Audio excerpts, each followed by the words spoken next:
이스라엘 사람들은 모세 인도하에 애굽에서 탈출했죠. 출애굽할 때 인원을 성경에 보면 60만 3,550명이라고 정확하게 명시하고 있습니다. 그때 60만 3,550명은 장정, 특별히 가장의 수를 얘기합니다. 그러니 학자에 따라 다르긴 하지만 150만 명에서 350만 명까지도 학자들은 추정을 합니다. 뚝 잘라서 한 250만으로 정해도 한 250만 명의 인원을 모세가 인도해야만 했습니다. 특별히 이 출애굽한 이스라엘 백성들을 신약 시대의 사역자들은 광야 교회라고 명칭을 가졌습니다. 사도행전 7장 38절 스데반 집사님의 설교 가운데서도 애굽에서 사막 가운데 모세의 지도 아래 움직였던 광야 교회라고 얘기했습니다. 교회입니다. 교회는 세상으로부터 불림을 받아 구별한 모임들이 교회이기 때문에 그렇죠. 에클레시아라고 하는 단어의 뜻을 여러분 아시겠죠? 에크라고 하는 건 밖으로 부르다, 불러서 모아놓은 모임이 교회이거든요. 그래서 스데반 집사님, 신약시대 사역자들은 모세가 이끌었던 이스라엘 백성들을 교회로 봐왔습니다. 맞는 얘기죠. 쉽게 얘기하자면 모세는 광야교회 담임 목사님의 역할을 감당했다는 것을 알 수 있습니다. 광야교회 성도 수는 수백만 명이었어요. 모세가 왕자 교육을 받았고 최고의 엘리트였고 외국어를 잘했고 또 수사학과 웅변술에 뛰어나긴 했지만 모세는 사람이었습니다. 모세가 수백만 명의 인원을 목회하기란 분명히 문제가 생길 것을 우리는 예측할 수 있습니다. 너무 갑자기 음식을 먹으면 나타나는 기운이 책 기운이죠. 그래서 오늘 제가 본문의 말씀을 읽으면서 특별히 구역 헌신 예배에 맞는 말씀으로 이 말씀을 뽑고 제목을 달 때에 교회의 책 기운이라고 제목을 달았습니다. 광야교회에도 책 기운이 나타나기 시작했기 때문에 이 본문 말씀으로 제목을 그렇게 달았던 것입니다. 교회의 책 기운 그리고 그 해결 방법은 무엇인가 이것입니다. 말씀을 통해 오늘 구역 예배, 구역 헌신 예배로 모인 우리 모두에게 하나님의 은혜가 있으시기를 주님의 이름으로 축원합니다. 광야교회에 나타난 책 기운은 무엇일까? 오늘 본문에 보면 교회에 나타난 옳지 못한 일로 알 수 있습니다. 오늘 본문에 보시면 모세 장인 이드로가 모세에게 와서 모세가 하는 사역들을 가만히 본 후에 그가 하는 말은 이것이었습니다. 17절 모세 장인이 그에게 이르되 네가 하는 것이 옳지 못하도다 이렇게 말하고 있습니다. 네가 하는 것 좋은 거 아니야. This is not good. 좋은 거 아니야. 이거 좋은 거 아니야. 네가 지금 하는 목회가 잘못된 거야. 이렇게 얘기하고 있습니다. 왜 그렇게 말을 했을까요? 모세는 백성들을 재판하느라고 앉아 있었고 13절 모세가 백성을 재판하느라고 앉아 있고 백성은 아침부터 저녁까지 모세 곁에 서 있었습니다. 순서대로 서 있었어요. 모세를 만나서 면담하고 모세를 통해서 바른 재판을 받기 위해 서 있었습니다. 그런데 가만히 보았더니 모세 장인 이드로가 가만히 보았더니 18절 너와 함께한 이 백성이 필경 기력이 쇠하리니 이 일이 내게 너무 중함이라 네가 혼자 할 수 없으리라 이렇게 말하고 있잖아요. 그게 안 좋다는 겁니다. 혼자 다 하면 안 좋다는 것입니다. 기다리던 백성들 가운데 왜 불평이 없었겠어요? 난 좀 나이가 많은데 지난번에도 줄 서다가 줄 끊어져 갖고 다시 왔는데 좀 앞에 세워주면 안 될까? 모세가 먼 친척인데 좀 앞으로 가면 안 되겠나? 내 사안은 굉장히 급한 일인데 좀 앞장서면 안 될까? 하고 막 서로들 싸웠을 겁니다. 잠깐 갔다 왔는데 사람들이 그 자리로 안 집어넣어 주려고 해요. 가방만 갖다 놓고 어디 갔다 와요. 막 싸우죠. 불평불만 하죠. 지하철역에 들어가면서 가방 던지면서 권사님 빨리 앉으세요. 그런 전철역에 좀 그럴 때는 권사님이라 그러지 마세요. 보살님 이런. 참. 그래서 우리 교육자들끼리도 가면 목사님 뭐 이렇게 얘기 안 해요. 목수님 뭐라 그랬죠? 뭐라 그러더라? 회장님, 뭐 사장님, 막 이렇게 전무님 서로 이렇게 얘기를 합니다. 미안하잖아요, 그렇죠? 그래서 아무튼 불평이 많았어요. 문제 해결도 안 되고 하루 종일 서서 기다려야 됐으니까 얼마나 불평이 많았겠습니까? 꼭 이렇게 살아야 돼? 뭐 이렇게. 그리고 모세는 모세대로 업무가 과중했으니까 혼자 다 할 수 없었으니까 얼마나 힘들었겠습니까? 모세는 지금 그거 해야 될 시간이 없었잖아요. 모세는 하나님의 말씀을 듣고 하나님 뜻대로 어디로 가야 할지, 어떻게 살아야 될지, 누구와 전쟁을 어떻게 해야 될지 그거 하나님과 여쭤보면서 하나님의 뜻을 알았어야 되는데 그게 잘 안 되는 거예요. 그러니 목회가 잘 안 되죠. 그래서 교회, 광야교회에 책 기운이 생긴 것입니다. 뭐가 잘 안 내려가요. 잘 안 움직입니다. 책 기운이 생기면 여러분 어떤 증상이 벌어지십니까? 머리가 아프기 시작하죠. 그리고 식욕이 떨어지죠. 먹고 싶지 않습니다. 그리고 아무 일도 못하고 누워 있습니다. 교회도 책 기운이 생기면 그렇습니다. 교회가 골치 아픈 일이 계속 생기는 겁니다. 교회가 해야 될 일을 하지 않고 자꾸 교회 내부적인 문제 때문에 골치가 아픈 거예요. 그리고 말씀을 듣는, 먹는 일에는 관심이 없습니다. 교회가 자꾸 외부적인 행사나 뭐 이런저런 거 하려고 해요. 말씀 듣고 예배 드리는 일에는 관심도 없습니다. 그래서 정말 좋은 교회가 어떤 교회냐면요, 예배에 출석하는 인원이 많은 교회가 좋은 교회예요. 건강한 성도도 마찬가지입니다. 예배에 꼬박꼬박 참석하는 교인들이 제일 좋은 교인들이에요. 자꾸 뭔 일하고 행사하고 그거보다도 예배에 집중을 하는 일이 중요합니다. 왜냐하면 책 기운이 생기면 식욕이 떨어진 것처럼 교회에 책 기운이 생기면 교회도 말씀 사역보다는 자꾸 무슨 일들을 하는 일에 바쁘기 때문에 그렇습니다. 건물 짓고 땅 사고 뭐 이런 일들에 관심이 많아요. 그거는 저 뒷얘기입니다. 성도들이 말씀을 잘 듣고 영적으로 말씀을 잘 먹으면서 건강해지는 것이 가장 좋은 거거든요. 근데 그런 일에 관심이 없어요. 아무 일도 못하고 누워있다고 했죠. 책 기운이 생기면 교회 책 기운이 생겨도 그렇습니다. 교회가 해야 할 일을 하지 않고 딱 누워있습니다. 아무 일도 하지 못해요. 마치 큰 등치는 크지만 머리가 작아서 결국 사라져갈 수밖에 없었던 공룡처럼요, 거대한 교회의 맹점은 그것입니다. 몸집이 크면서 한번 움직이려고 그러면 보통 힘든 게 아닙니다. 이거 한번 움직이려면 보통 힘든 게 아니죠. 교회가 책 기운이 생기면 그렇습니다. 인원은 많고 빨리 일은 처리가 되지 않고 목회자와 성도 간의 간격이 점점 멀어지고 인격적인 대화나 인격적인 어떤 관계가 되어지지 않고 멀리만 느껴지는 것입니다. 그래서 영적인 교제가 불가능해서 발생되는 많은 일들이 있죠. 불평과 불만입니다. 지금 현재 우리는, 그리고 우리 교회는 어떤가 점검을 한번 해보고 진단을 해봐야 합니다. 우리 교회가 다른 교회에 비해서 성장이 좀 빠른 편이에요. 그래서 노회도 시찰에도 우리 교회 출석 인원들을 얘기하면 잘 안 믿으신답니다. 장로님들 얘기하면 잘 안 믿으신다고. 얼마 전에도 그 얘기를 들었어요. 잘 안 믿으신대요. 그런데 우리 교회가 성장되는 것이 중요한 것이 아닙니다. 성장되는 게 좋죠. 하지만 성장과 함께 우리가 해야 될 일이 있어요. 그것은 책 기운에 빠진 교회가 되어서는 안 되는 것입니다. 교회가 갑자기 혹은 뭔가 준비가 되지 않은 채 인원이 많이 늘어나는 것이 좋은 일은 아니라고 생각합니다.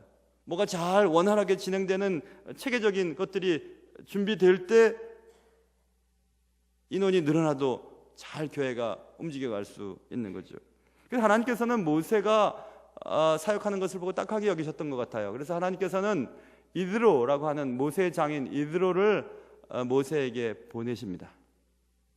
그래서 여기서 제가 쓴 논문에도 나오는데요, 이드로 프린스플이라고 하는 이드로 법칙에 대한 내용이 나오는 거예요. 이것이 바로 구역 제도와 소그룹 혹은 뭐 각 교회마다 무슨 작은 그룹들에 대한 신학적인 모티브의 하나입니다. 이들을 통해서 하나님이 제안하십니다. 그 제안은 야 제발 그렇게 하지 마라, 그거 좋지 않다, 좋은 거 아니다 라고 말씀하시면서 너는, 이들을 통해서 하나님 말씀하시는 것입니다. 모세에게 너는 온 백성 가운데 능력 있는 사람을 택해라, 이것입니다. 능력 있는 사람을 세워라. 그리고 우리가 꼭 짚고 넘어가야 될 것은 곧은 이퀄이죠. 능력 있는 사람 이퀄. 능력 있는 사람이 누구냐?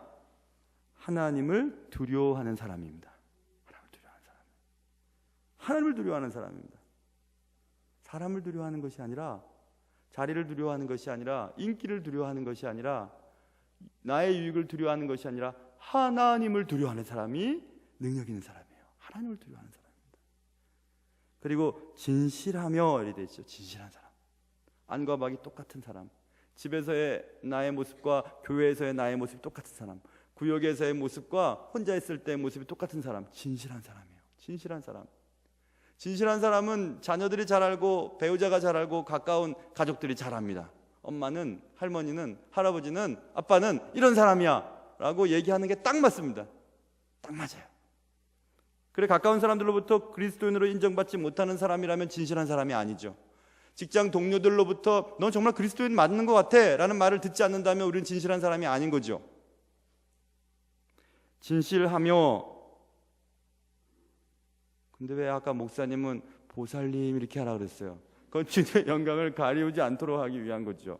그런 건 좀 제외예요. 그러니까 안 그러면 좋겠어요. 가방 집어던지고 그 자리 잡는 거 이런 거 막 들어 누우면서 막 권사님 빨리 오세요 뭐 이런 거 그거 하지 마세요. 그런 거 하지 마시고 오히려 양보하시면 좋을 것 같아요. 양보하시면. 진실하며, 진실한 거죠. 그 다음에 불의한 이익을 미워하는 자. 여러분, 돈 문제에 있어서 정확해야 됩니다. 돈 문제가 흐지부지하면 그 하나님이 능력 있는 사람으로 안 보십니다. 돈 문제는 깨끗해야 돼요. 돈 문제는 아무튼 돈 문제는 깨끗해야 됩니다. 이 세 가지예요. 다 나왔죠. 하나님을 두려워하고 진실하고 그리고 불의한 이익이죠. 그러니까 돈 문제에 대해서 깨끗한 사람, 이런 사람을 세워야 된다는 것입니다. 그리고 그 능력에 맞게 고난을 위임하죠. 오늘 본문에 보면 천부장, 백부장, 50부장, 10부장을 삼아 그들이 때를 따라 백성을 재판하게 하라 이렇게 말하고 있습니다. 천부장은 1000명의 사람들을 관리하는 사람이죠. 로마의 천부장 제도처럼, 훗날 로마의 천부장 제도처럼 말입니다. 백부장은 100명, 50부장은 50명, 10부장은 10명 정도. 그렇죠? 하나님께서는 모세의 목회를 위해 소그룹 지도자에 대한 개념을 이드로를 통해서 알려주시는 장면이 나오는 거죠. 하나님은 이드로를 통해서 구역 제도와 같은 소그룹 제도, 소그룹에 대한 시스템 구축에 대한 아이디어를 주셨던 것입니다. 모세는 배운 것은 왕이 위에 있고 왕 아래 모든 사람들이 다 왕을 따르는 것입니다. 왕은 군림하는 거죠. 그 속에서 오늘 본문의 이드로를 통해 하나님 말씀하신 이런 제도는 상당한 놀라운 발견을 했을 겁니다. 우리 교회도 그렇잖아요. 구역장님들 계시죠? 그다음에 권사님들 계시죠? 그리고 우리 교회 교구장님들 계시죠? 교구장님들이 네가 높으냐 내가 낮냐 그거 아니에요. 그거 아니고 섬기도록 하나님이 해주신 거예요. 우리 교회가 인원들이 많아지면서 어쩔 수 없이 세워져야 되는 시스템입니다. 교구장님들 여러분 당회에서 여러 가지를 보고 결정을 한 것입니다. 물론 이 우리 세워진 교구장님들보다 훨씬 더 주님과 가깝고 진실하고 하나님을 두려워하고 불의한 이익을 미워하는 분들도 많이 계십니다. 그렇지만 여러 가지 여건들을 보는 거죠. 애를 봐야 됩니다. 손자 손녀들을 봐야 됩니다. 그럴 시간이 없어요. 직장 다니셔야 돼요. 여러 가지 것들을 보면서 그 가운데 하나님이 선택하도록 하신 분들이거든요. 그분들 굉장히 중요한 사역이죠. 그분들이 구역 돌보려면 자기 돈 굉장히 많이 쓰실 겁니다. 여러분 그 목회가 그냥 자기 돈 안 드는 것 같죠? 교회 돈으로 다 하는 것 같죠? 안 그래요. 얼마 전에 엊그저께 누가 우리 신 목사님 금요일날 설교할 때도 그랬잖아요. 외부에서 오는 사람들 그 교회 돈이 뭐 어디 있어서 그런 분들 드리겠어요? 자기 돈 막 주는 겁니다. 교구장님들을 신방하실 때 자기 돈 쓰는 거예요. 그런 겁니다. 그러니까 얼마나 고맙습니까? 고맙잖아요. 고맙고 자기 시간 드리고 얼마나 고마워요. 그렇죠? 고마워해야죠. 구역장이 높냐, 권찰이 높냐, 교구장이 높냐, 목사가 높냐, 전도사는 아무도 안 높아요. 다 하나님이 각자 쓰시는 것입니다. 각자 다 쓰시는 거예요. 교회도 마찬가지. 담임 목사가 높냐, 부목사는 아무도 안 높아요. 다 똑같아요. 단지 담임 목회의 역할을 하게 하신 거고, 담임 목사를 그 밑에서 같이 사역하면서 아직 나이도 어리고 목회 경력이 짧으니까 배우고 동역하도록 세우신 분들이죠. 그러니까 상하의 개념이 없어요. 교회에는 다 동역자들인 것입니다. 다 동역자예요. 오늘 1000부장과 100부장과 50부장, 10부장으로 나뉘었다고 그것이 계급이 있습니까? 아닙니다. 계급 없어요. 1000부장은 100부장을 관할하죠. 100부장 10명을 관할하는 것이 1000부장이죠. 10명이에요. 100부장들은 또 10부장 10분을 돌보는 것이 100부장이죠. 10부장은요 10분을 또 돌보는 거죠. 다 똑같아요. 다른 거 없습니다. 다 똑같습니다. 교회가 잘 되는 것은 무엇이냐면 각 역할들을 감당하는 것, 그것이 중요한 것이지 어떤 상하 구조, 영어에서 하이라키 구조가 아니에요. 상하 구조로 내려가는 구조가 절대 아닙니다. 시스템의 구축에 대한 아이디어를 제공해 주셨습니다. 그러므로 소그룹 제도, 구역 제도는 하나님의 아이디어예요. 구역 제도라고 하는 것은. 제가 이 소그룹, 스몰 그룹에 대한 공부를 할 때 표본이 되는 교회가 한국에 있는 교회들이었습니다. 세계 교회가 깜짝 놀래요. 어떻게 이 많은 인원들, 수십만 명이 되는 성도들을 어떻게 한 담임 목사님이 섬길 수 있는가? 그 연구를 해보면 이 구역제도로 들어가요. 각 지역별로 또 혹은 구역 단위로 혹은 나이 단위로 혹은 취미 단위로 이런 단위로 이제 묶는 거죠. 묶어서 그 소그룹의 리더로 하여금 각각의 소그룹들이 원활하게 움직이도록 하는 것입니다. 그게 우리 한국 교회에서는 구역제도였죠. 구역제도. 최근에 어떤 교회에 설교하러 갔었습니다. 그 교회 담임 목사님은 훌륭하신 분이시죠. 교회도 출석 인원이 상당히 큰 교회입니다. 그 교회 담임 목사님과 말씀을 나누는데 그 담임 목사님의 걱정이 있으셨어요. 우리 교회는 다 잘 되는데 구역이 잘 안 돼. 제가 그랬습니다. 목사님 다 마찬가지예요. 요즘 현대인들 다 직장 다니시고 또 가정 오픈하는 일 쉽지 않습니다. 그러니 뭐 잘 안 되는 게 당연하죠. 되는 사람들끼리 그래도 하는 거 좋지 않겠습니까? 하고 제가 그때 설교를 했었습니다. 담임 목사님과 얘기를 나눴었습니다. 그러므로 의도적인 노력이 아니면 소그룹 제도의 활성화는 불가능합니다. 아무리 큰 교회, 아무리 오래된 교회, 아무리 훌륭한 목사님들과 훌륭한 지도자들이 많이 있는 분들이라 할지라도 각 지역별로 혹은 취미별로 혹은 뭐 여러 가지 상황별로 묶어놓는 그 소그룹 제도가 활성화되기는 쉽지 않은 것이 오늘날의 삶의 모습인 것입니다. 그럼에도 불구하고 소그룹 제도는 선택의 문제가 아니라 필수적인 문제예요. 왜냐하면 안 됩니다. 한 사람이 할 수 있는 범위는 350명? 제가 볼 때 노력 많이 하면 500명? 그것도 완전하게 목회가 가능하지 않다는 것을 제가 깨달았습니다. 안 됩니다. 그거 절대 할 수 없어요. 그러다가 자꾸 교인들과 목회자 사이는 간격이 벌어지기 시작하죠. 과거에는 목사님이 저러지 않았는데 요즘은 자꾸 나를 멀리 하시는 것 같아. 그런 일들이 생깁니다. 왜냐하면 그렇게 시간이 안 돼요. 여러분, 그런 시간이 절대 안 됩니다. 절대 안 돼요. 그러니 불평이 생기는 거죠. 그리고 불만이 생기는 것이고. 그래서 그렇게 그런 제도를 세워라. 그러면 어떤 일이 있는가? 22절, 그들이 때를 따라 백성을 재판하게 하라. 큰 일은 모두 내게 가져갈 것이요 작은 일은 모두 그들이 스스로 재판할 것이니 그리하면 그들이 너와 함께 담당할 것인즉 그 다음 일이 네게 쉬우리라. 이렇게 말씀하고 있죠. 그럼 좀 쉬워질 거야. 이렇게 안 할 수는 없어요. 모세가 60만 3,550명, 약 250만 가량 그 백성을 인도를 하지 않을 수는 없습니다. 해야는 해야 되겠는데 어떻게 하면 좋을까? 이렇게 하라는 것입니다. 교회 리더십의 자율성이 만들어지는 거죠.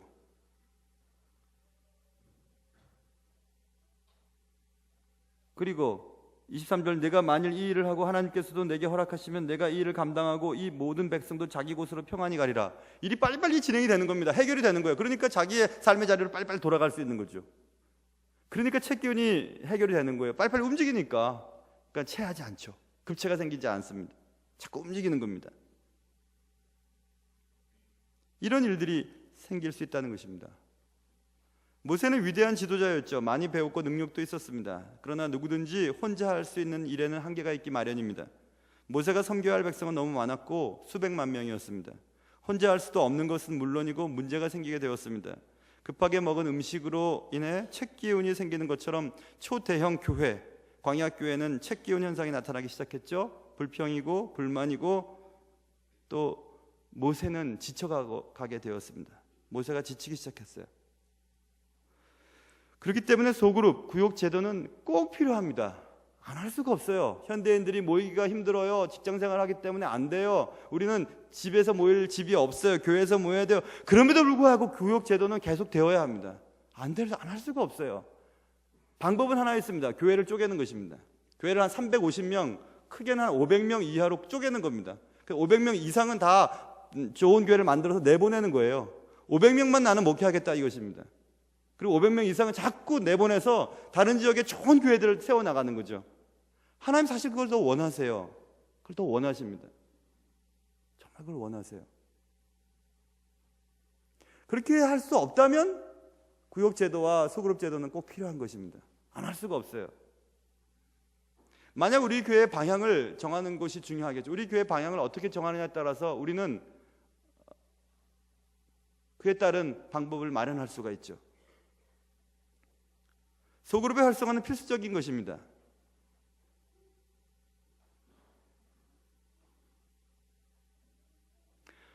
오늘 오전 설교 시간에 선한 일을 행한 자는 생명의 부활을 얻게 될 것이라고 말했죠. 그 중에서 몇 가지 얘기를 하면서 사역자들과 동역하는 일을 선한 일의 범주 안에 제가 넣었습니다. 그렇기 때문에 구역장과 건찰, 그리고 교구장님들, 그리고 주일학교를 본다면 선생님들, 부장 집사님들, 부감님들, 그리고 교회로 본다면 재직회가 있고 안수집사님회가 있고 당회가 있는 이런 권사회가 있고 이런 것들이 다 각각의 기능을 잘 발휘해야만 교회가 허점이 생기지 않습니다. 권사님들이 해야 될 게 뭘까요? 권사님은 무조건 기도하는 일에는 앞장서야 됩니다. 명찰 달아준 거 아니에요. 권사님들은 명찰 달고 영원토록 나는 권사였어요 자랑하라고 하는 건 아니죠. 그거 아닙니다. 권사가 아니더라도 집사가 아니더라도 그냥 성도라도 해야 할 일은 다 있기 마련인 것입니다.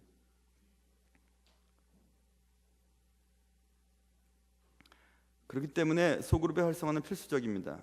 시대는 요구하고 있죠. 우리는 모두 군중 속에 고독을 경험하고 있습니다.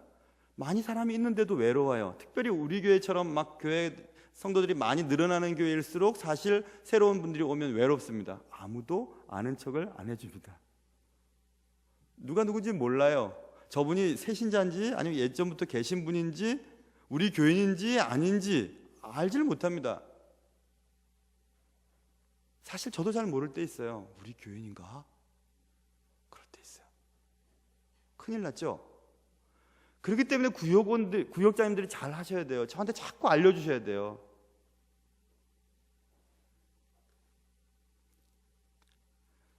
더 이상 기다릴 수 없다고 소리 지르면서 그 줄서기에서 막 뛰쳐나갑니다. 에이, 안 기다려 하고 막 뛰쳐나가 버려요. 그러다가 행렬의 뒷부분에 빠지면 어떤 일이 벌어지죠? 딱 거기를 공격하죠. 뒤처진 사람들을 공격했던 많은 일들이 있었습니다. 구역이라고 하는 것은 제가 배울 때 구역에 대한 소그룹에 대한 공부를 할 때 구역이라는 단어보다는 좀 큰 가족이라고 단어를 썼었어요. 가족으로 생각했습니다. 가족. 말하지 못할 말이 없고 하지 못할 일이 없다. 그것이 가족입니다. 그런데 잘못된 가족은 말하면 안 되고 해서는 안 되고 그래요. 왜냐하면 말하면 퍼져나가고 하면 칭찬받기보다는 핀잔받고 그러니 아예 안 하고 말 안 해버립니다.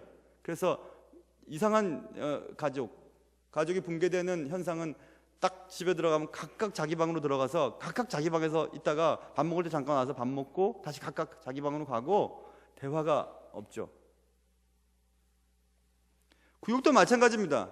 구역이 대화가 없으면 구역 보고할 때만 교회 오셨어요? 안 오셨어요? 파악하고 다시 헤어져 버립니다. 구역 예배 때만 잠깐 보고 헤어져 버립니다. 왜냐하면 구역에서 얘기하면 말이 퍼져나가니까 안 합니다. 잘못된 가족이죠.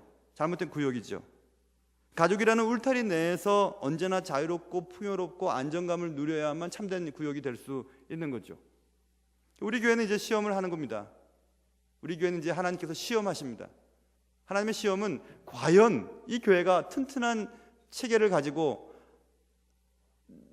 내가 맡길, 막 돌아다니고 힘없고 또 예수를 믿어야 될 영혼들을 보내도 될 교회인지를 주님은 구역 제도를 통해서 시험하시는 거죠. 그래서 만약 가능하다면 하나님 사람들을 보내실 것입니다. 만약 가능치 않다면 우리 교회는 적당한 수준에서 성장을 멈추고 그 외의 성장은 교회를 세우는 일에 열심을 내야 합니다. 그래서 여러분과 제가 선택할 수 있어요.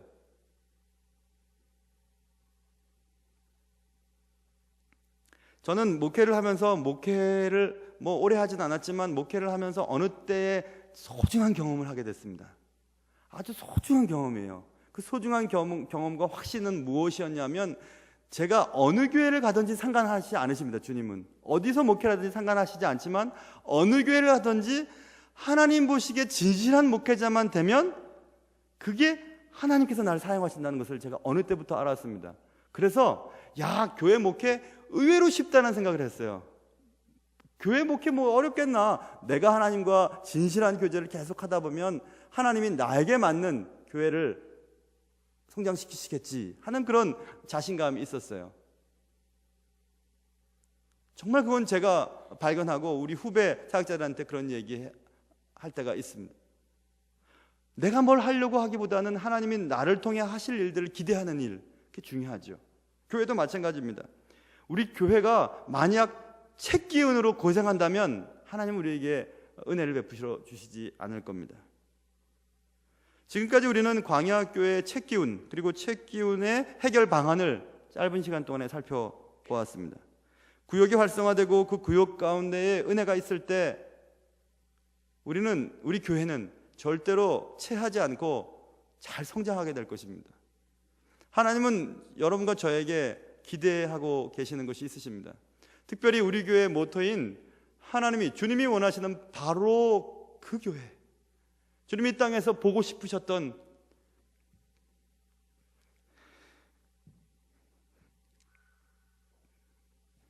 그 교회 말입니다. 주님이 이 땅에서 정말 보고 싶어 하시는 그런 교회 만드는 것이 여러분과 저의 인생의 목표가 된다면 하나님이 얼마나 우리를 사용하시겠습니까? 구역원들, 특별히 오늘은 구역장님과 권찰님 그리고 교구장님들 그리고 적어도 오후 예배 오신 분들은 다 뭔가 하고 계신 분들 아닙니까? 우리 각자가 하나님 앞에 제대로 사용될 때 하나님은 하나님 이 땅에서 정말 내가 진짜 많이 기다렸던 교회야. 이 교회는 진짜 내가 기다렸던 교회지. 내가 이런 교회를 이 땅에서 보고 싶었단다 하는 그런 교회의 교인들로 사시다가 하나님의 환영을 받으실 수 있으실 것입니다. 우리 교회가 책 기운 때문에 고생하지 않고 자꾸 잘 성장해서 하나님의 기쁨이 되는 그런 교회가 되기를 주님의 이름으로 축원합니다. 기도하겠습니다.